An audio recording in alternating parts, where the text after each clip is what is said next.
So, hello everybody, once more we have gathered today to continue our discussions on packed bed adsorption, which I have already mentioned to you that the packed bed adsorption, it is the more conventionally used adsorber bed or rather adsorber equipment or device which is used.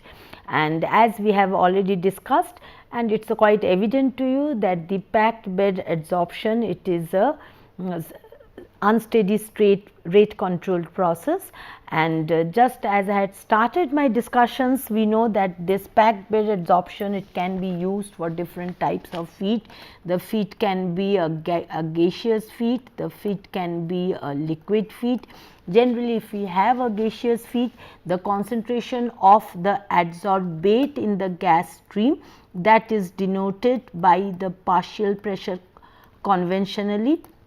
Concentration of adsorbate in the gas stream, this is generally denoted by the partial pressure, and for the case of a liquid feed, the adsorbate concentration is denoted by C. This is denoted by C, right. Now, let us see the separation. I will just repeat what I had told in the mentioned in the last class as a small recap, and then we proceed further. Now, what did we find? We find that in this particular case, it is an unsteady state process. What does it mean? If you look at one particular axial locations, at one particular axial location, we find that the conditions, they do not remain constant with time. Why it happens? At the start of the process, what happens? We find that at the start of the process, the feed enters the bed. As the feed enters the bed, mass transfer starts occurring.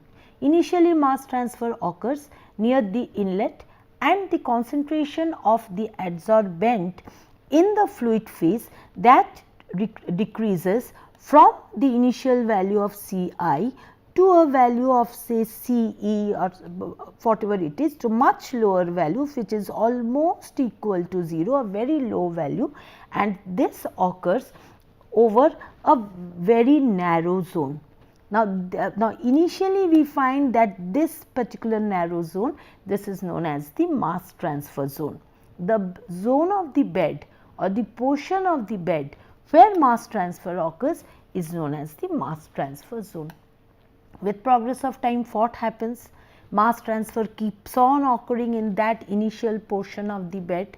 It keeps on occurring till over the entire bed we find the bed, it becomes saturated, and the adsorbate loading in the bed, that becomes or that is becomes equal to Q star, which is in equilibrium with the equilibrium concentration. Moment that happens, then that portion of the bed is no longer available for mass transfer.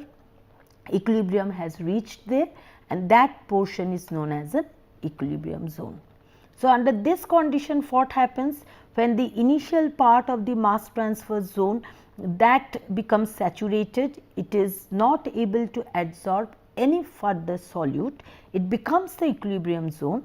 Then the feed stream, it travels further, the feed stream with the unadsorbed adsorbate, that starts travelling further.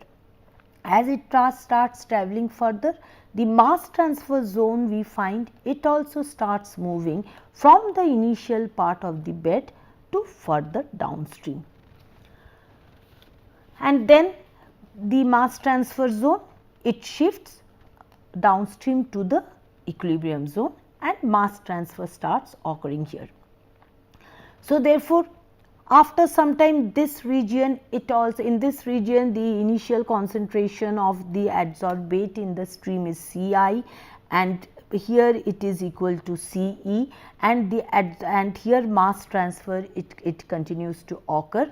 After some time, this portion also gets saturated, and then when this happens, mass transfer zone starts travelling to a lower portion. Now, during this entire time, you remember that the mass transfer is occurring within the bed, and the effluent which is moving out, that is almost devoid, or that does not contain any very small amount, or it does not contain almost any amount of the adsorbate. So, therefore, the adsorbate free effluent, whether the mass transfer zone is here, whether it is here, whether it is here, whether it is here, from the effluent which comes out, we find that for this particular case your C is almost, it's equal to C, which is almost negligible, right. So, as long as with progress of time we find that the MTZ, it moves further. As it moves further, it leaves an equilibrium zone saturated with the solute behind it, and before the mass transfer zone there will be some portion of the bed where mass transfer has not started at all. Now, this particular portion, this is known as the active zone. So, gradually we find that the mass transfer zone, it starts at the beginning of the adsorber bed. It starts travelling downwards, leaving behind an equilibrium zone, and before the upstream of the mass transfer zone there is an active zone where mass transfer has not occurred, and the mass transfer zone gradually will be entering into the, or will be occupying some portion of the active zone. So, at any instant of time, if you find, for this particular diagram has been shown at the time instant T2, you find that the entire bed can be divided into 3 regions: the equilibrium zone, mass transfer zone, as well as the active zone. And with progress of time, we find equilibrium zone starts growing bigger and bigger, and the active zone starts shrinking in size. And so, therefore, as the fluid continues to flow through this particular adsorber bed, we find that the mass transfer zone also starts moving downstream in the form of a wave, and the rate of movement of the mass transfer zone, definitely it is usually much slower than the movement or the fluid velocity. So, the velocity of the mass transfer zone is usually much slower than the fluid velocity, and the effluent concentration from here, it remains almost equal to 0 as long as the mass transfer zone does not reach the effluent end, or in other words, there is some amount of active zone. Even if it is a very small amount, there has to be some amount of active zone after the mass transfer zone. As long as that is there, the effluent, it comes out almost pure or almost free of the adsorbate, and this can be used for any particular downstream processing. Now this continues, as I have said, as long as the mass transfer zone does not come here. And if you plot the concentration of the adsorbate in the effluent with respect to the concentration in the initial part, then we find that the concentration is a very low value, a permissible value which can be tolerated, or which has been set by the downstream requirement of this effluent stream. Now, as long as this continues, as I have said, and the MTZ remains inside the bed, then at least there is an infinitesimal amount of active zone after it, then we have the effluent concentration to contain a very low amount of the adsorbate. Now, moment the mass transfer zone has reached the effluent end, what happens? The adsorbate, it starts slipping from the bed and entering the effluent. As a result, there is an increase in concentration of the adsorbate in the effluent stream, and the first appearance of first point where the effluent stream or the adsorbate concentration in the effluent stream, it starts increasing, that particular point is known as the breakthrough point. Normally, under ideal conditions, moment the appearance of the adsorbate in the effluent stream is observed, we call that point as the breakthrough point. But usually in practical cases, what happens is that we are cleaning the effluent, or rather we are making the effluent free from the adsorbate, so that the effluent can be used for some particular downstream processing. So, there is some amount of a permissible limit of the adsorbate that can be tolerated in the downstream processes, right. Now, this particular permissible limit that defines or that sets the breakthrough point. Moment we find that the concentration of the effluent has exceeded, or it is approaching, or it is equal to the breakthrough, equal to the concentration which is permitted in the as per the downstream requirements, we identify that point as the breakthrough point. Now, if we continue the operation beyond the breakthrough point, we find that the concentration of the adsorbate in the effluent, it starts increasing very rapidly, and finally it follows an S-shaped curve, and finally the entire bed, it gets fully exhausted. When the bed gets fully exhausted, under that condition we find that the exit concentration is almost equal to the inlet concentration, and under this condition the bed is no longer available for any further adsorption. The operation has to start and the bed has to be sent for regeneration or for desorption processes. Now, this particular point, this point marks the point of bed saturation, right. And normally we do not go till that point, we define a point as bed exhaustion when we find that the effluent concentration C at the exhaustion point, it has reached around 0.95 Ci. That particular point is defined as the bed exhaustion point, okay. And this particular, and the Q corresponding to this particular Cx, or the Q which is in equilibrium with this particular bed, this particular Cx, this is known as the saturation capacity or the SC. This is defined, if you see, this is defined as the maximum loading of the adsorbate when the entire bed is fully saturated, and therefore, in order to obtain data on SC, we need to refer to the equilibrium data, or rather SC, it is in equilibrium with Cex. Similarly, if you find out that at the breakthrough point, we have reached the breakthrough capacity of the bed, where again this breakthrough capacity, it is the mass of adsorbent held per unit mass of adsorbent at the point of breakthrough.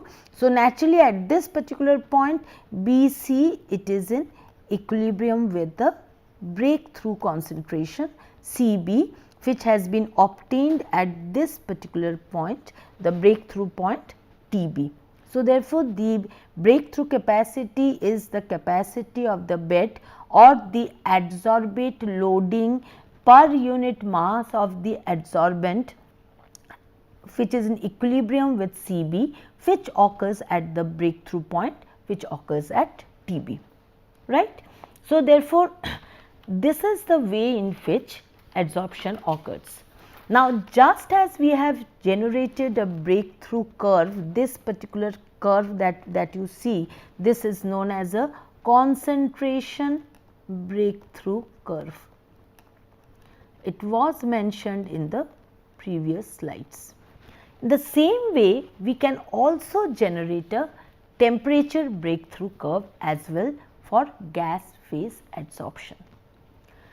Because you know one thing, that adsorption, it is an exothermic process. There is heat released during gas or vapor adsorption from a gas mixture.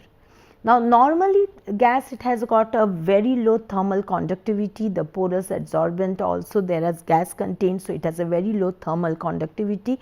So, whenever heat is released, the heat cannot be dissipated very fast, and therefore, this is manifested as an increase in temperature of the effluent gas.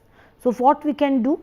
We can keep on measuring the temperature of the effluent, and we find that the temperature will be very low as long as the breakthrough point is not approached.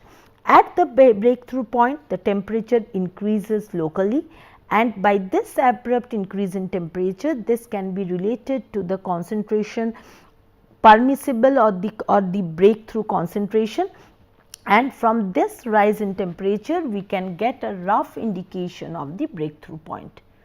Now, normally the temperature breakthrough curve we can generate it for gas adsorption.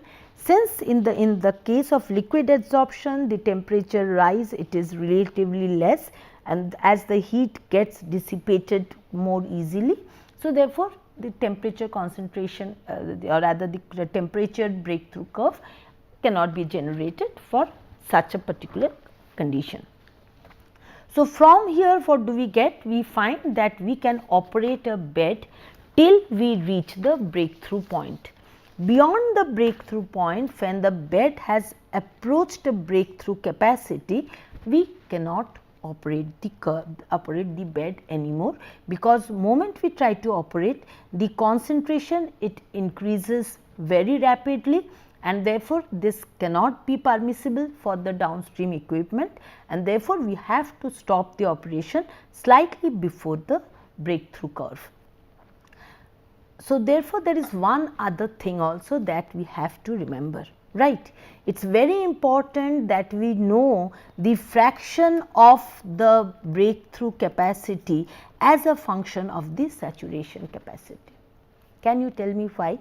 Because this fraction gives you the fraction of the bed that can be utilized for this absorption process. Now, if this fraction is very less, then in that case definitely it is not going to be economical for us to operate. When will the fraction be very less, you tell me? When this particular S-shaped breakthrough curve that you have gone, that is going to be much more flatter.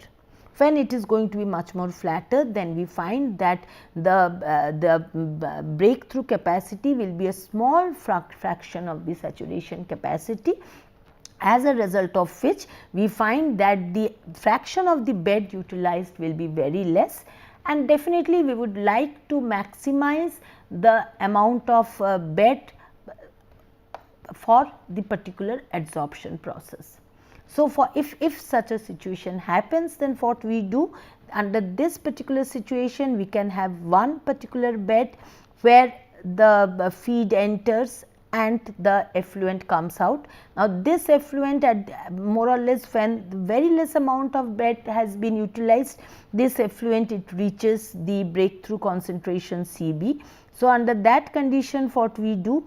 We direct this particular effluent into another bed which is placed in series with this particular bed.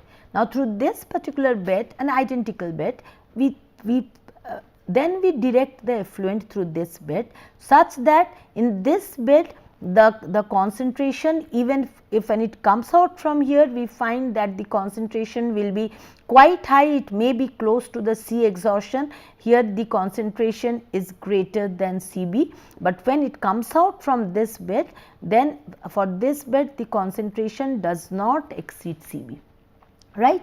So, therefore, the effluent concentration, while it is kept to a within permissible limits, in order to increase the fraction of the bed that can be utilized, what we do just to optimize the two, we operate a second bed in series with the first bed, such that from the first bed the effluent which comes out, for that the exit concentration is greater than the breakthrough concentration. We continue the operation such that more and more amount of the bed can be utilized, and normally we would like to keep the fraction utilized between 0.85 to 0.9, and so therefore, in order to maintain this, the effluent concentration is greater than Cb. So, naturally this effluent, it is directed through a second bed where the concentration comes to lower than Cb, and therefore, this can be used for the downstream process for which it was meant. So, therefore, this particular ratio, it is very important, and normally we find that the curve, it is monotonically increasing in concentration profile. So, we can assume it to be symmetric about the mean axis, about the center, such that we can assume that the average bed loading in the mass transfer zone, it is 50% of the saturation capacity of the bed. If for such a situation, then we can have an analytical expression to find out the breakthrough capacity of a bed as a function of the saturation capacity. Quite naturally, under this condition, what happens? We are having a bed of total length L, out of which MTZ occurs, say some particular length MT, some particular length, say MTZ length. So, therefore, L minus MTZ, this part has already been utilized, and the average concentration of in this particular MTZ, that can be taken as 0.5 times of the SC. So, from there we get the breakthrough capacity by the saturation capacity. It is quite naturally equal to L minus MTZ by L plus 0.5 MTZ by L, where this gives the concentration, the average concentration in the mass transfer zone, and this portion is the saturated portion. Now, normally we find that if we have data on all these things, we can definitely get it, we can definitely get an idea about the breakthrough curve from mass transfer considerations, but usually it is not possible, and therefore, in order to generate this curve and to find out how much of the fraction of the bed that can be utilized, we have to, again in this particular case, this curve is generated in a pilot scale and with almost similar operating conditions as the actual bed. That means, the pilot bed, we will be discussing more about it when we will be going for the bed design.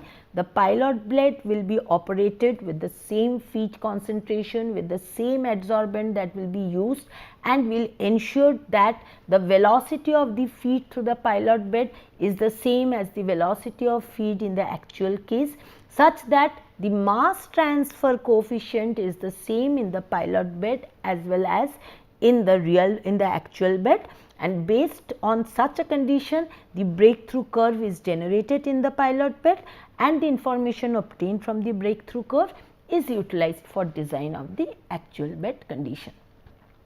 So, and well, as I have said that normally these beds we hardly use fresh beds. So, therefore, very frequently there will be some amount of residual loading in the bed after the regeneration. So, normally to find out, to estimate the working capacity of the bed, we need to consider the residual loading, or in other words, we need to modify this particular expression to incorporate the residual loading. If we want to find an accurate expression of the working capacity of the bed that we are going to use.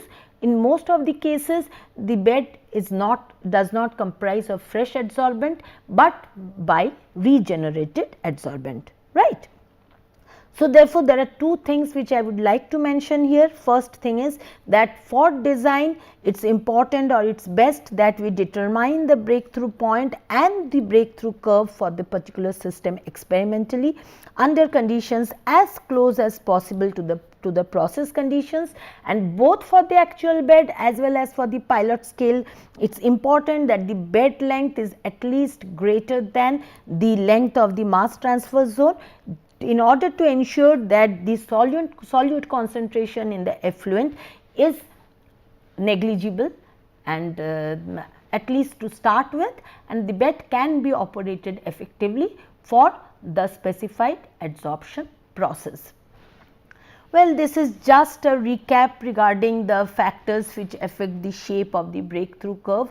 Why it is important? Because we would always prefer a steeper breakthrough curve, because whenever we have a steeper breakthrough curve, the fraction of the bed utilized, that can be higher.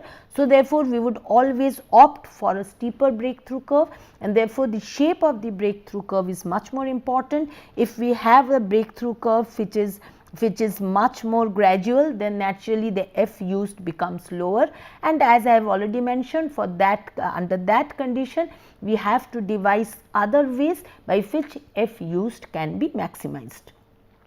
So, what are the factors, you tell me? Definitely if the mass transfer rate is high or the kinetics is high, under that condition we get a steeper breakthrough curve. If the adsorption equilibrium is flat, it implies that the MTZ is narrow. So, for that case also we get a steeper breakthrough curve. And definitely the fluid velocity, if the fluid velocity is less, the residence time is more, and definitely under that condition the mass transfer zone, it becomes narrower and the breakthrough curve, it becomes steeper.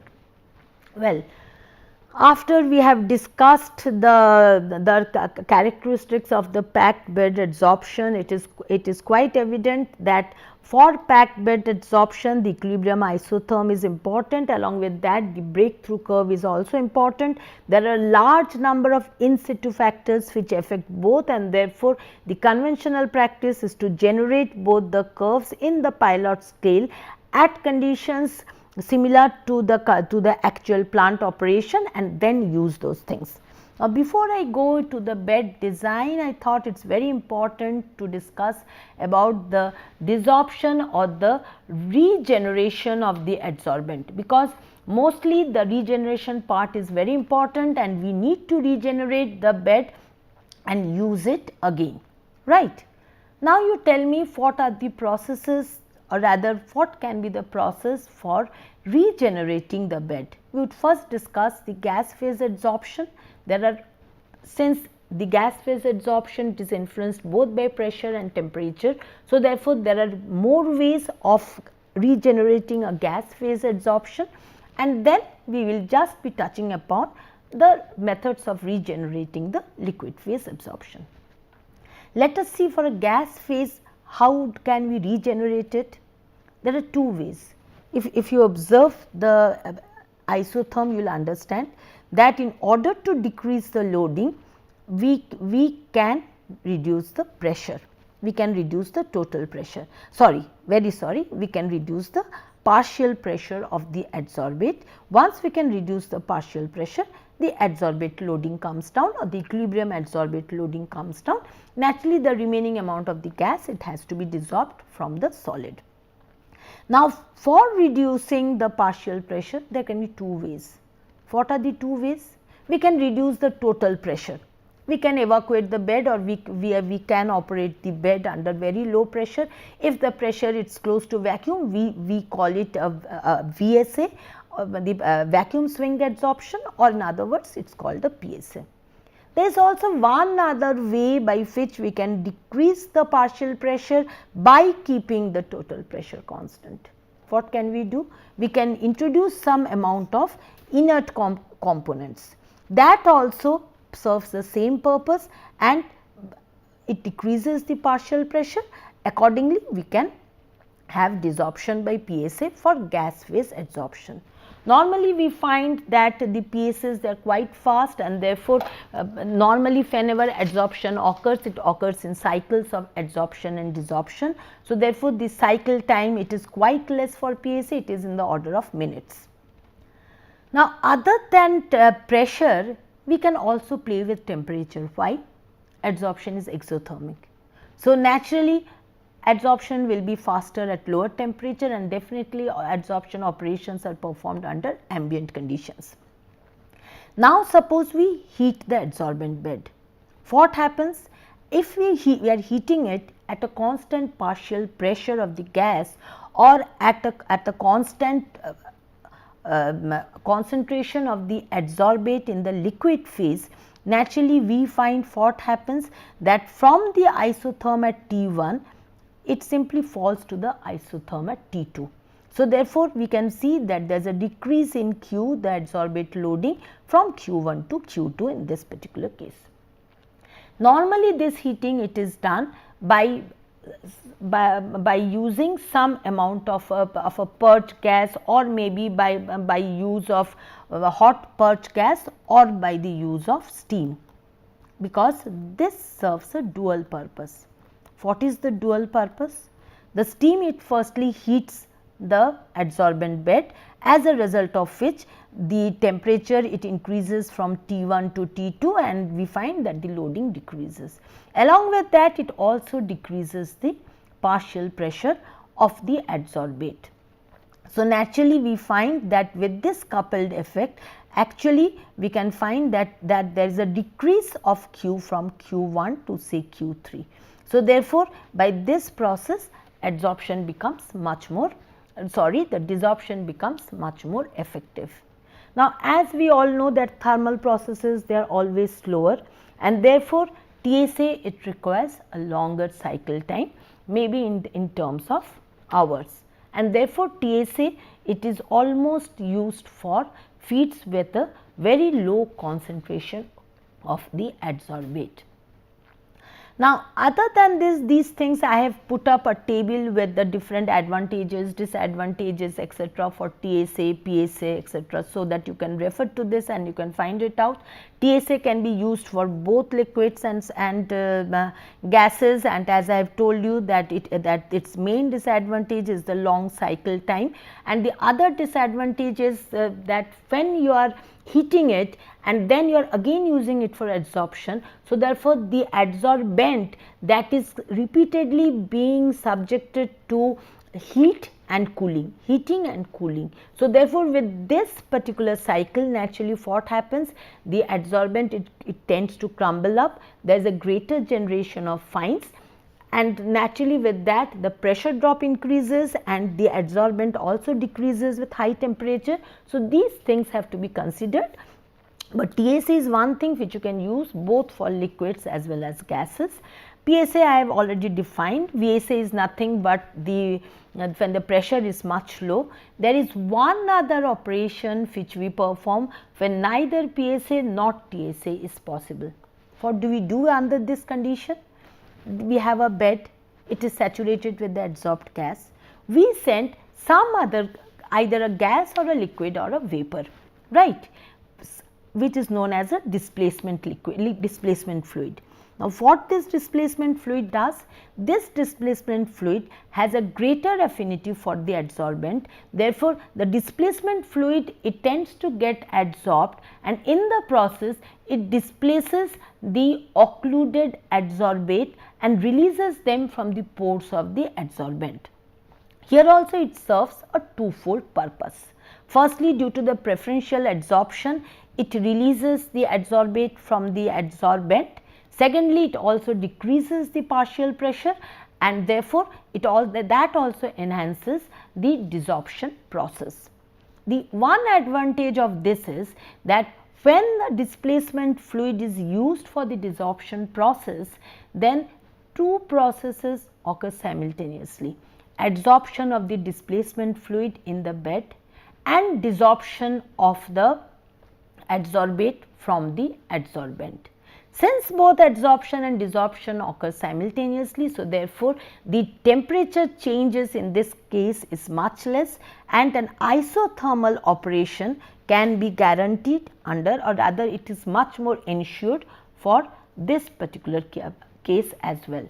But along with that, there is another problem, that the product it is often contaminated by the displacement fluid, and therefore, we have to take up another step where the product separation and recovery has to be considered. So, therefore, this cost also has to be considered during when we design the adsorber bed. Now, as I have said, these are almost the same as displacement fluid combined with PSA or TSA. We can use for heating, we can use steam, as we have said, we can use a purge gas, they are almost the same. The main important techniques are, first is the TSA, the next is the PSA. TSA can be used for both liquid and gas desorption. It is generally slower and there are some problems related to thermal aging, the thermal deterioration of the adsorbent. PSA can be is used very effectively for gas phase adsorptions, and it is much faster also, and the displacement fluid technique that is used when usually when we want an isothermal operation, and both PSA and TSA are not very favorable, right. We are going to discuss the design in the next class, and I like to mention that there is a rigorous method which definitely involves mass, momentum, energy balance and the equilibrium relationships, but often this does not necessarily lead to an accurate result just because of unavailability of data, and therefore an empirical approach is usually used based on data from pilot plant. We are going to discuss that in details in the next class, and then also we will be working out a problem to illustrate the design principles that will be discussed. So, with this I thank you all. Thank you very much.